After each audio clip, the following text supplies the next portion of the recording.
Many of you were asking this last week, what does a successful week look like for a music producer, especially an online music producer?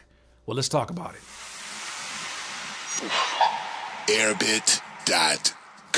Music producers, what does a successful week look like for an online music producer who does this for a living?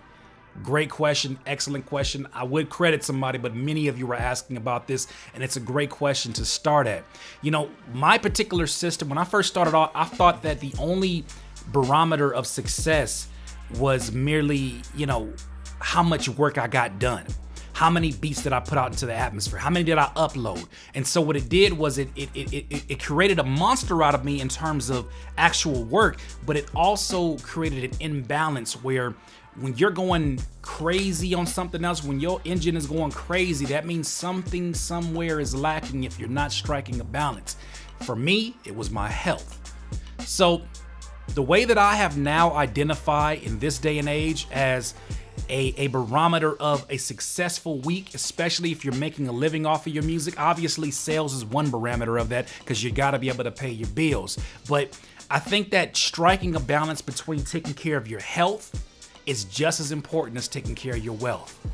I forget who said it. It might have been an anonymous quote, but they said, don't spend your entire life pursuing wealth just to one day use it all upon your health, which is, buying medication and all these different things to basically keep you alive, surgeries and whatnot. So what I think a successful week, and this is my personal opinion, get yourself out there, get some exercise.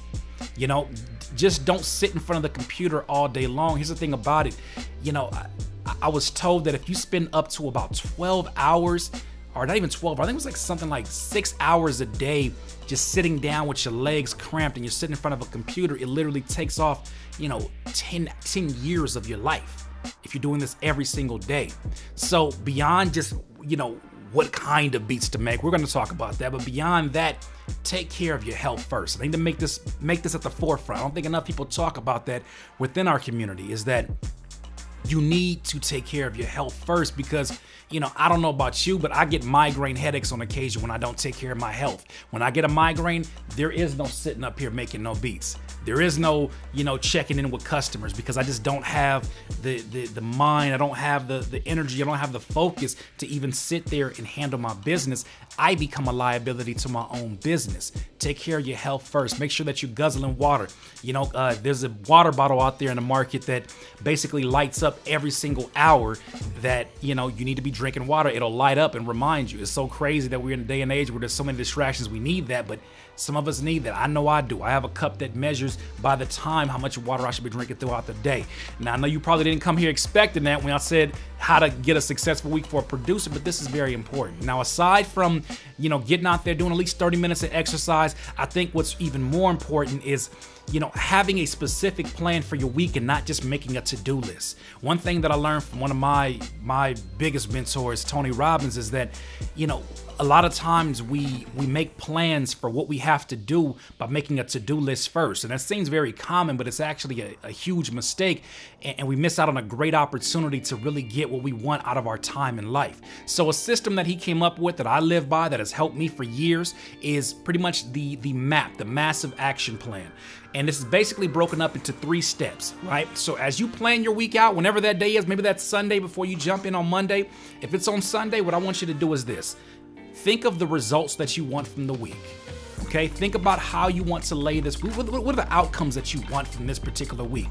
Think about, do you want to get 10 beats done? Cool. You want to get 10 beats done? Okay, cool.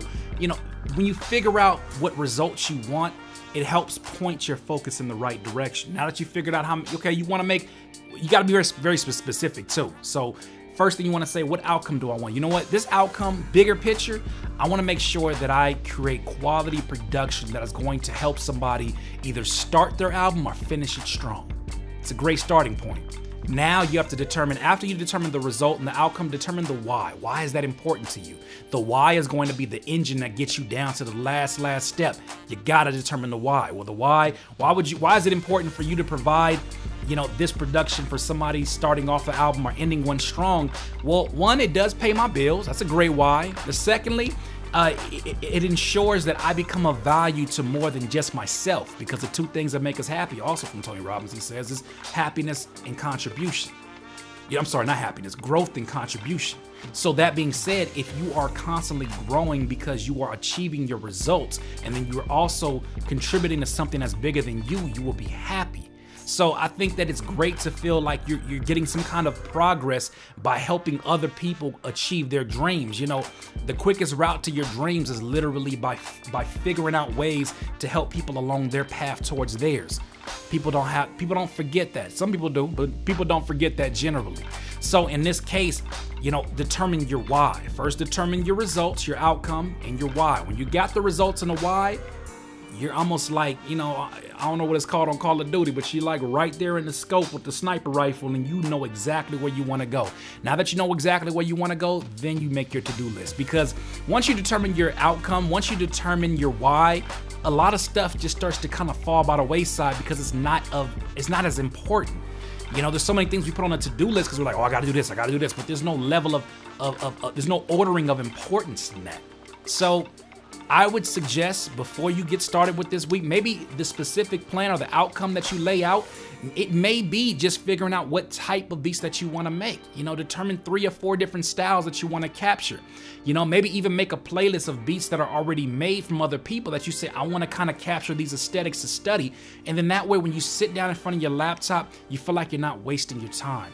You feel like, you know what, this was a productive week, and I love the fact that I got, even if you don't get everything done, you at least feel like you're moving the needle a lot faster than if you were just aimlessly putting things on your to-do list. Music producers, do you have some specific ways that you pretty much determine a successful week for you as a music producer? Share in the comments. We encourage engagement. Once again, this is Curtis King of Airbit.com. Have a good day. Airbit.com. Music producers, don't forget to subscribe to the Airbit channel right now.